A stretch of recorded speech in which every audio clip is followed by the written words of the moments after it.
40 ఏళ్లుగా సాగు చేస్తున్న ప్రభుత్వ భూమిపై న్యాయం చేయాలని ఎస్సీ రైతు వేడుకోలు. అనంతపురం జిల్లా పెద్దవడుగూరు మండలం దిమ్మగుడి గ్రామానికి చెందిన ఎస్సీ మాదిగ కులానికి చెందిన వై. రామదాసు గత 40 సంవత్సరాలుగా సర్వే నంబర్ 145లోని ప్రభుత్వ భూమిని శుభ్రం చేసుకుని సుమారు 2 ఎకరాల్లో మామిడి, సపోటా, టెంకాయ, టేకు, జామ వంటి పండ్ల చెట్లు పెంచుతూ జీవనం సాగిస్తున్నట్లు తెలిపారు. సుమారు 20 సంవత్సరాల క్రితం ప్రభుత్వం నుంచిడి పట్టా కూడా పొందినప్పటికీ సర్వే పేరుతో స్థానిక అధికారులు మరియు అగ్రవర్ణ రైతుల ఒత్తిడితో భూమిని వదిలివేయాలని కోరుతున్నారని ఆయన వాపోయారు. ఈ విషయంపై హైకోర్టును ఆశ్రయించినప్పటికీ తీర్పు రాకముందే తనపై పోలీసు ఫిర్యాదు నమోదై తీవ్ర ఆందోళనకు గురయ్యానని, గుండె శస్త్రచికిత్స జరిగిన కారణంగా మానసికంగా కుంగిపోయి ఆత్మహత్య పరిస్థితికి చేరుకున్నానని తెలిపారు. తనకు న్యాయం చేయాలని జిల్లా కలెక్టర్, స్థానిక ఎమ్మెల్యే మరియు రాష్ట్ర ముఖ్యమంత్రి చంద్రబాబు నాయుడును వేడుకుంటూ మీడియాను ఆశ్రయించినట్లు పేర్కొన్నారు. అందరికీ నమస్కారాలు. నా పేరు రామదాసు. ఇక్కడ మాది వచ్చేసి అనంతపురం జిల్లా పెద్దవడుగురు మండలం దిమ్మగూడి ఎస్సీ కులానికి చెందిన కాపురస్తుని. అయినా ఇన్ని దినాల వంటి నేను ఇక్కడ చెట్లు కొట్టుకొని కళ్ళ కొట్టుకొని ముద్దులు వెళ్ళేసుకొని దీన్ని సదురు చేసుకునే దానికి 1 సంవత్సరం పట్టింది సార్. సంవత్సరం తర్వాత నేను మళ్ళా సదురు చేసుకున్న తర్వాత జొన్న చేసుకున్నాను సార్. జొన్న చేసుకున్న తర్వాత మళ్ళీ ఉల వేసుకున్నాను సార్. ఉల వేసుకున్న తర్వాత మళ్ళా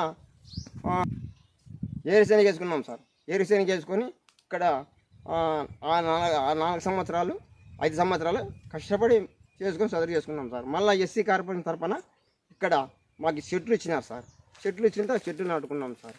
నాటుకొని మళ్ళీ ఈ కాదని మళ్ళీ ఆర్డీటీ తరఫున చెట్లు ఇచ్చినారు సార్. ఆర్డీటీ తరఫున చెట్లు ఇచ్చి వాళ్ళు డ్రిప్పు పైపులు అన్నీ ఇచ్చి మాకు సేవ చేసి మాకు అవకాశం కల్పించినారు సార్. వాళ్ళు అవకాశం కల్పించి ఆ అవకాశాన్ని మళ్ళీ కొన్ని ఉపాధ్యాయం కింద చుట్టూ బార్డర్ కావాలని చెప్పి ఉపాధ్యాయం కింద కొన్ని చెట్లు తీసుకొచ్చుకొని నాటుకున్నారు సార్. అప్పటి నుండి ఇంతవరకు మమ్మల్ని ఎవరు కూడా మాది ఉందని మా దాంట్లోకి ఎప్పుడు రాలే. ఈరోజు ఇక్కడ అగ్రవర్ణ కులాలు ఇక్కడ అన్ని లోకల్ నాయకులు మా మీద కుట్రతో కక్షపూర్వకంగా ఉద్దేశపూర్వకంగా మమ్మల్ని ఇబ్బంది పెట్టుకుంటూ అక్కడ అగ్రవర్ణాలకు సపోర్ట్ చేస్తూ మా భూమిని ఎలా అయినా గుంజి వాళ్ళకి ఇవ్వాలని చెప్పి అక్కడ సచివాలయం సర్వేర్ గారికి వాళ్ళు చెప్పించి మా దాంట్లోకి పాయింట్ పెట్టించి మా భూమిని లాగేదానికి గుంజుకునేదానికి ఇక్కడ లోకల్ నాయకులు ప్రయత్నం చేసినారు సార్. ప్రయత్నం చేసి మా భూమిని గుంజుకోవాలని చెప్పినారు సార్. మేము తెలుగుదేశంలోనే ఉన్నాం సార్. రామారావు పార్టీ స్థాపించినటువంటి అప్పటి నుండి ఇప్పటి వరకు మాకు 5 మంది కొడుకులు సార్. 5 మంది కొడుకులకి సభ్యత్వాలు కట్టుకుంటూ ఇంకా కొన్ని మా తరఫున కొన్ని అవకాశం కలిపి సభ్యత్వాలు కూడా కట్టించినా సార్. నేను కట్టించిన మేము ఇప్పటి వరకు కూడా సభ్యత్వాలు మా దగ్గర ఉన్నాయి. మా దగ్గర కార్డులు కూడా ఉన్నాయి.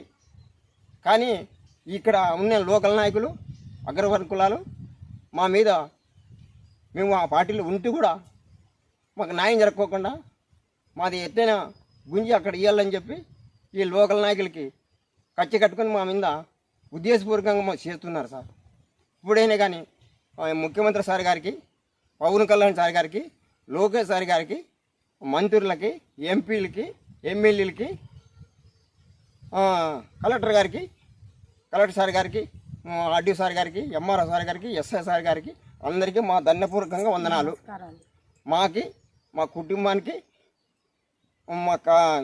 మాకు న్యాయం చేస్తారని మిమ్మల్ని పాటించుతూ మేము సెలవు తీసుకుంటున్నాం సార్. అందరికీ నమస్కారం. నా పేరు రామలక్ష్మి సార్. మా ఆయనకి బైపాస్ సర్జరీ అయింది. దయచేసి మొక్కి చెప్తాము. సన్న పిల్లులను పట్టుకొని ఇంత చెట్లు పెట్టుకొని నేను జాక్ చేసుకున్నాను సార్. సన్న పిల్లులతో నీళ్ళు పోపించిన సార్. పాములు ఉంటుంటే దాంట్లో ఎదవడి పక్కకు వస్తుంటే పిల్లలు దయచేసి చూడండి సార్. మీరు ఇంత చెట్లు పెంచుకున్నాము, ఇంత బాగా పెట్టుకున్నాము చెట్లు. ఈ చెట్ల మీద కచ్చతో మా మీద కచ్చతో ఈ చెట్లు ఈ చేను ఎక్కడ తిరిగి ఈ మాదిగోళ్ళకు ఉండకూడదు, నా పక్కన మాదిగోడు ఉండకూడదు అనే పట్టుదలతో సాధిస్తున్నారు అగ్రకుల వాళ్ళు. దయచేసి మొక్కి చెప్తాను సార్. మాకు న్యాయం చేయాలని, నా పిల్లలకు, నా భర్త ఏదన్నా ఒకటైతే మాకు ఎవరు సార్ దిక్కు, ఒక్క మానవులు లేరు సార్ మాకు దిక్కు. నా కొడుకలకు ఒకటి తెలుసు సార్. దయచేసి మొక్కి చెప్తాను సార్ మా తోటకి నా పోయిందంటే మేమైతే అంత మొత్తం తల్లుల పిల్లల మందు తాగిసేస్తాం సార్. నా పిల్లలు నేను అందరం మా ఆయన నా భర్త బాగుంటేనే మేము బాగుంటాం సార్. మా ఆయనకి ఏదన్నా అయితే మేమైతే బతకలేము. మేమైతే ఈడైనా మందు తాగిసేస్తాం, ఎంఆర్ఆ ఆఫీస్ కాడైనా మందు తాగిసేస్తాం. మాకు తోట ఏది పోయినా కానీ మేమైతే బతకం సార్. దయచేసి మొక్కి చెప్తాం సార్ మీ అధికారులందరికీ మాకైతే న్యాయం చేయాలి సార్.